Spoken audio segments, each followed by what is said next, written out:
Raptors boss Masai Ujiri better have some magic plan. Because if he doesn't, Lakers boss Magic Johnson certainly will.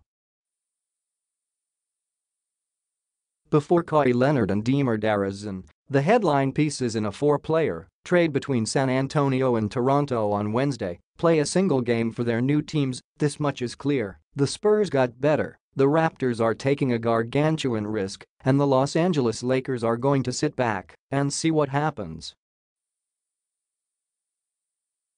San Antonio essentially swapped one all-star for another, ridded itself of a headache, the Leonard-wants-out saga, and got a first-round draft pick as well.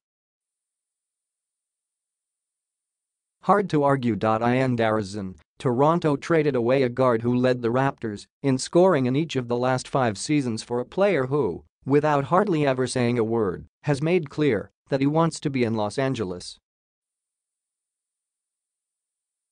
A bold strategy, but if Ujiri can win over Leonard in a year just like Sam Presti and Oklahoma City did with Paul George, it could work out like gangbusters for the Raptors.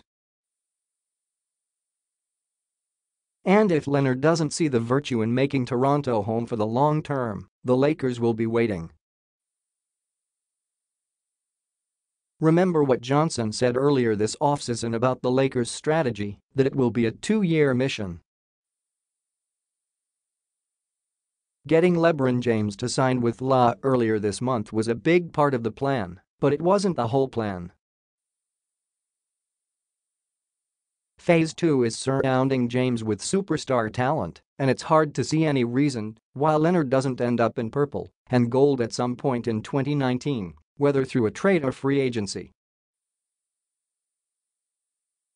Leonard probably isn't happy, but he almost certainly can't run the risk of sitting out another year. DeRozan clearly isn't happy. That's no disrespect to San Antonio. The Spurs are a model franchise and Greg Popovich is a coach almost anyone would want to play for, but DeRozan rather would have stayed in Toronto.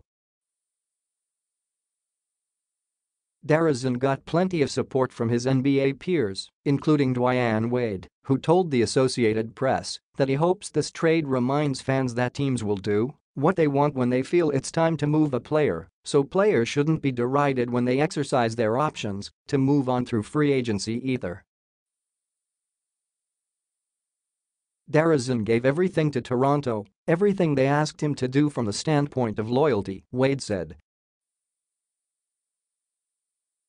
That's why I hate loyalty and sports, those two words, they shouldn't go together.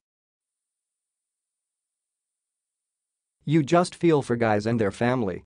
He committed to them. It's a business and you understand the business, but from a player standpoint, it just sucks. The Spurs were never going to trade Leonard to the Lakers. It made no sense.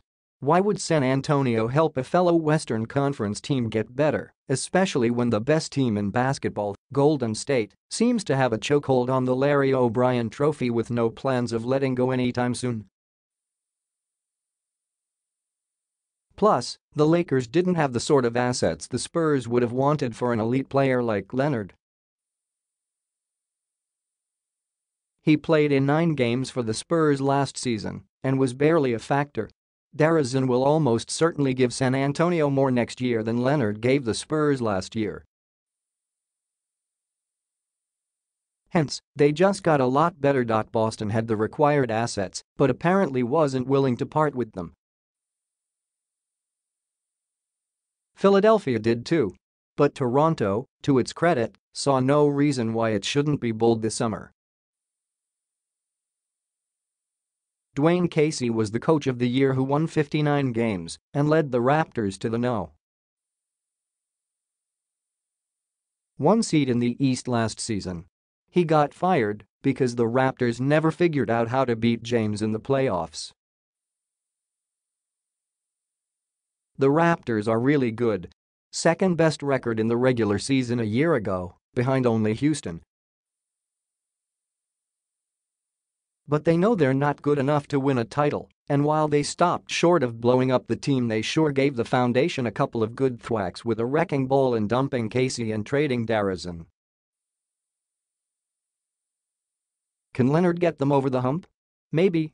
If he's healthy, he could be the best player in the Eastern Conference, largely because of the way he can take a game over on the defensive end.